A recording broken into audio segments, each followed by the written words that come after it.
So nandito tayo ngayon mga busing, no, sa manggahan natin. Ito, yan. Ang edad ng mangga natin ngayon ay nasa 64 days na. Ito ang kanyang itsura. So hindi ko nabalutan lahat. Nagbalot lang ako ng konti. Kasi nakikita ko naman na medyo okay naman yung kalagayan ng mga bunga natin. Ayan ang kanyang bunga. So nandito ako mga busing sa manggahan ko ngayon upang magpupruning ako sa isang puno doon sa taas na maliit para may kondisyon ko yung puno na yon para sa susunod na mga season ay mapabunga ko na siya. Yan ang ating mga bunga. Yan. So taon-taon ko ito pinupruning. Pagkatapos mag-harvest, nagpuprune ako dito sa mga puno na ito. At ito ang kanyang resulta. So, ito makikita nyo dito, pinutol ko ito kasi medyo mahaba na itong sanga na ito. Ito. Yan, at saka nakipagsiksikan siya dyan sa katabi niya ng puno. Yan, makikita natin na kapag may opening dyan, nabubuo talaga yung mga bunga. Yan. O, ikot tayo para makita nyo ang mga bunga natin mga busing. Itong manggahan na ito mga busing ay pag-aari ko talaga ito. Yan. Ito yung personal ko na mga puno. Yan. Mga grafted na Guimaras, Mingo, variety ang mga mangga na ito. Yan. Ikutin natin mga busing para makita nyo ang bunga ng mga mangga ko dito.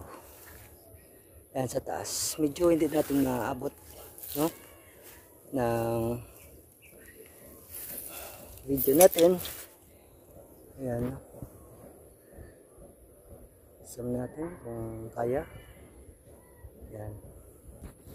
Dito kasi sa area namin wala pa masyadong mga taga-balot dito mga busing. Kaya kami na lang mismo nag-balot ng konti. Pero okay naman kahit walang balot. Kasi dito sa amin hindi naman stricto yung mga buyer dito. Yan, may mga bunga. Maraming bunga ito mga busing. Sa loob at saka sa labas. Ito yung 64 days natin. At hanggang doon yun. Yan sa taas. Nakapaligid sa mga saging natin. So ito yung puno na sinasabi ko na pruningan ko ngayon. Ayan, para maikondisyon ko siya. Yan. May bunga siya na ilang piraso, puntahan natin. So, naambunan na ito pero hindi ko ito sinasadya na isprehan ko ito mga busing. Itong puno na ito. Naambunan siya at nagkaroon ng bulaklak dito at nagkaroon siya ng bunga. So, ilang piraso na ito ang kanyang binigay na bunga? 6 na piraso. At na-flashing siya mga busing. Yan. So, pruningan ko ito ngayon. So, yan. So, nakapag-pruning na ako nito noong nakaraang taon. Pero ngayon, magbabawas ako ulit. Yan, kasi medyo sumikip na. Gusto ko kasi mga busing na dyan sa gitna, may opening siya. Makakapasok ang sikat ng araw. Kaya tanggalin ko mga sanga dyan sa loob. Yan, na pumipigil sa sikat ng araw. So, puntahan muna natin yung mga yan o, mga bunga natin para makita nyo na successful yung mga ginagawa natin. Ayan, ang mga bunga natin mga busing. So sana gusto kong maipakita sa inyo mga busing lahat-lahat ng mga puno dito. Kaso lang napakahaba na ng video kapag lahat-lahat ng mga puno dito ay pupuntahan pa natin. No? Gusto ko sana ipapakita sa inyo lahat-lahat ng mga puno dito. Nakaka-amaze kasi yung mga puno dito mga busing, yung mga bunga. ng mga mangga ko dito. Pero para may pakita ko sa inyo mga busing, ito hindi ko talaga ito inisprehan, no? Hindi ko talaga ito inisprehan kasi nung nakaraang buwan nagbunga ito mga busing. Hindi ko ito inisprehan. Pero dito sa bandang dito siguro na tamaan ng spray namin, namulaklak siya at nagkaroon pa rin ng bunga dito sa side na ito. Pero dito sa taas wala, kasi hindi yan namin sinadya na isprehan. Pero itong mga katabi nila, ayan pang iba, oh. Yan, oh. Yan. Pero itong mga katabi nila, yung mga inisprehan namin, yan nagbunga talaga. Yan.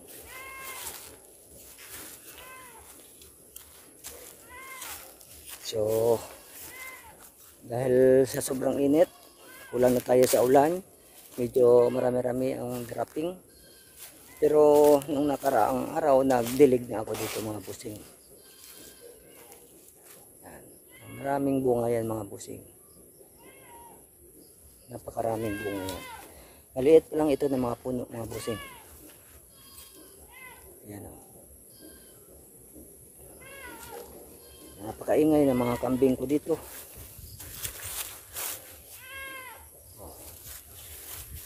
At yan pang isang puno mga busing, puntahan natin. Siguro hanggang ito pa. Yan. Yan, puntahan natin. Papakita ko muna sa inyo.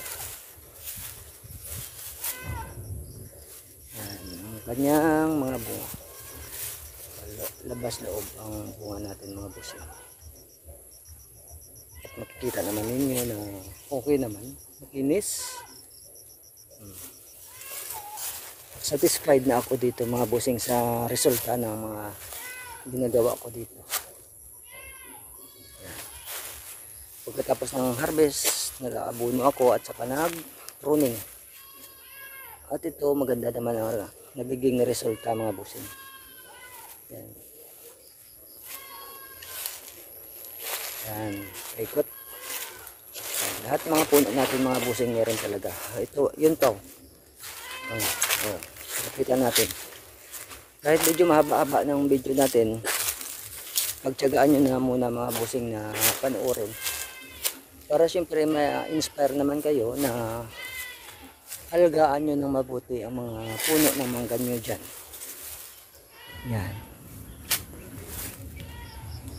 Malaking tulong kasi ito mga busing sa buhay natin kapag napaganda natin yung kondisyon ng mangga natin. So ating isipin na ang mangga ay isa sa pinaka mahal na prutas dito sa ating bansa. Kaya kung meron kayong mga puno ng mangga dyan, alagaan nyo ng mabuti mga busing.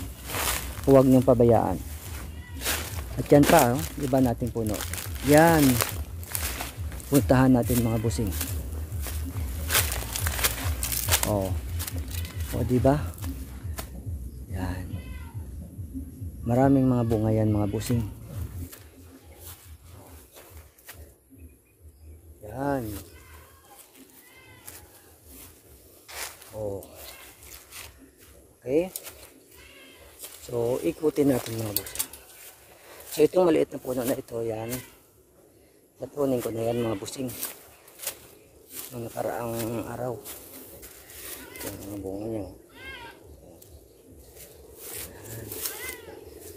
Yan. Ang daming bunga namin.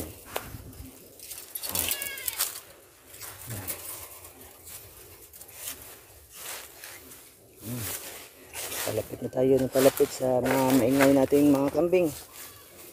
Dito. Yung bunga natin. Yung mga kambing ko. Yan. Nandyan ang iba pang mga puno. Maraming bunga dyan. Oh. So, nagpa sa baba, oh. Mabusing. Marami mga bunga yan. Yan. Nakikita naman kung i-zoom. Yan. Pwede pa nating lapitan ng konti. Oh. Pwede pa nating lapitan. Para makikita nyo mga bunga natin dito. Yan. 64 days yan mga busing. 64 days. At yan pang iba. Yan. Yan na. Ang mga bunga natin. Yan. Ito, sa portion na ito, marami din, no? Diba? Yan. Kahit saan kailangan tumingin mga busing, no? Yan. Yan mga busing.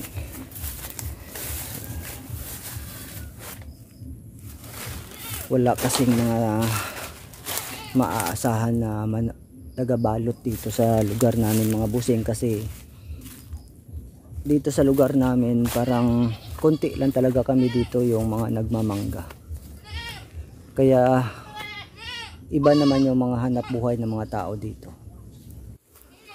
Yan yung ating bunga ng mangga natin. Pakaingay na mga kambing ko dito mga busing. Yan sila, oh. Yan mga alaga natin. Yan sila. Ito pang iba. Oh.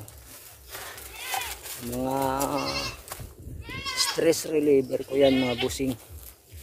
Oh. Yan ang ating mga bunga. Inikot na natin mga busing. Medyo inikot na natin pero hindi pa rin natin na ubos lahat. Puntahan ang area natin. Ayan. Medyo paikot na tayo mga busing. At yun pang ibaw. Yan, marami ang bunga. O kahit itong maliit, puntahan natin. O diba? So, maliit ito na puno. Pero puno naman siya ng bunga. Oh. Maraming dropping. Siguro to dahil sa sobra ng init ng panahon natin mga busing. Yan ang pinaka-mahirap. Pero nagdilig na ako dito mga busing nung nakaraang araw. Kahit ito yung siguro nasa 7 or 8 years old ito. Itong puno na ito. Marami siyang bunga mga busing. Maraming bunga ito. Ito yung mga bunga niya. Marami ito. Paikot ito mga busing, ganyang bunga. Paikot. Marami yan. Yung iba nakatago yan sa mga dahon lang. Pero napakaraming bunga ito. Itong aming grafted na mga mangga. Nasa 7 or 8 years old siguro ito. Yan. Medyo mahaba-haba na ang video natin. So sana ipapakita ko sa inyo. Yan. Ang ating 64 days. So sana medyo maibenta pa rin natin ito ng medyo mataas-taas na presyo, kasi dito sa amin mga busing, kahit season pa ng mangga sa ibang lugar, dito sa amin konti pa rin yung mangga kasi konti yung mga nagmamangga dito at walang mga plantation na mangga dito sa lugar namin. Ganda ng bunga niya. Hanggang sa loob ito mga busing, may mga bunga tayo makikita dyan sa loob. Makikita nyo, medyo makapasok yung sikat ng araw dyan sa loob. Yan. Yung mga opening yan. So pa mga kambing ko. Oh.